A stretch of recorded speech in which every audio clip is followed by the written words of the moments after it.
Hi guys, thanks for coming back to my channel. Today I'm fixing a Acura RL. Same can be applied for Hondas, Acuras. When you hear the engine that your engine can crank, it cranks, it turns over, but it doesn't start. It's not your battery, not something like that. But make sure you check the main relay, a fuel pump main relay on in the bottom of the dash. It's right here. It has the box. It goes under here, and I pull out. It has the clips in the back right here. It also has two connectors. After you take out the two connectors, you can open the black box and try to resolder it. If that doesn't work, you can also check the fuse under here. On this side, on the driver's side, on the bottom by the left foot, you will see the fuse number 22, 20 amps for fuel pump. Make sure you check that. And when you turn on the when you switch the key on right here, and you see the key right here, it flashes. When you turn it on, it flashes and it'll turn off right away. That means it's not your immobilizer system. Your immobilizer system is still works. It's working properly. Sometimes you put in the scanner and it still does not show any engine code. On mine, it doesn't show any engine code. I'm gonna show you what I did to fix the problem. My car cranks, but it doesn't start. After I checked out the fuel main relay, the fuse, 20 amps, and I checked the timing, everything, and it still doesn't work. What I did is I replaced the fuel pump in the back.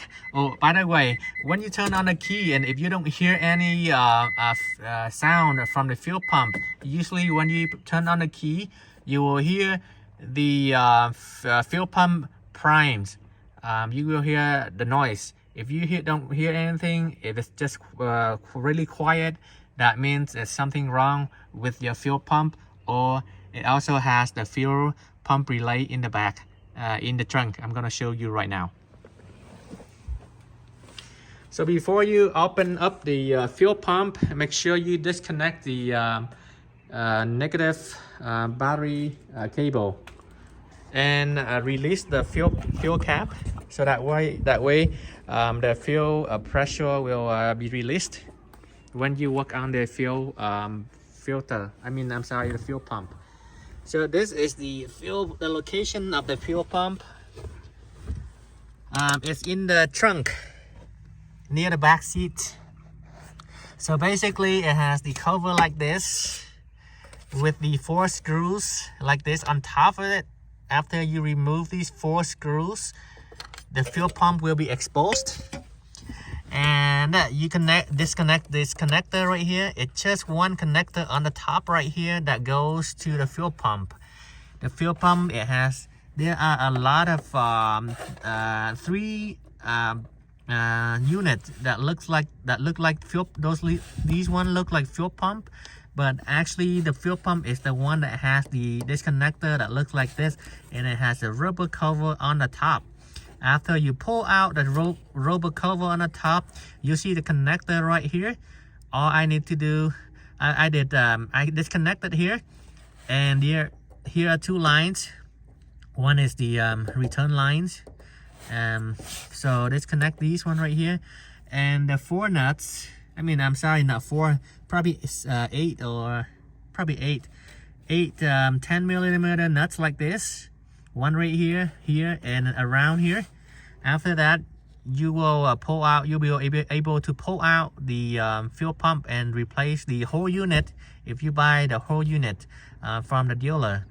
In my case, I just bought the just the fuel pump only, but not the whole unit. So I had to disassemble the fuel pump. It's pretty easy to do it, but this is the only part that I replaced, and this guy right here. I did not replace the strainer. To make it simple and easy installation, just go ahead and buy the OEM parts. That way the connector, you will connect it to the OEM connector, not like I had to cut the OEM connector and replace with the aftermarket part. It's a little bit complicated, but it's not that bad. It's cheaper to do it that way. I could go with the dealership part, but today the dealer closed on Sunday. Today's Sunday, and so I went with the O'Reilly's parts. So that's what I did. And after I replaced the fuel pump, I closed the gas cap, and now I'm gonna go ahead and start the engine. And the engine starts. So that's what I did. Just to recap, check the fuse by the driver's side on the left foot, and resolder the main fuel relay in the bottom right here. Resolder that. So, and then replace the fuel pump. Before you replace the fuel pump, disconnect the battery. And now my car starts. Thank you very much for watching, and please subscribe to my channel. Thank you.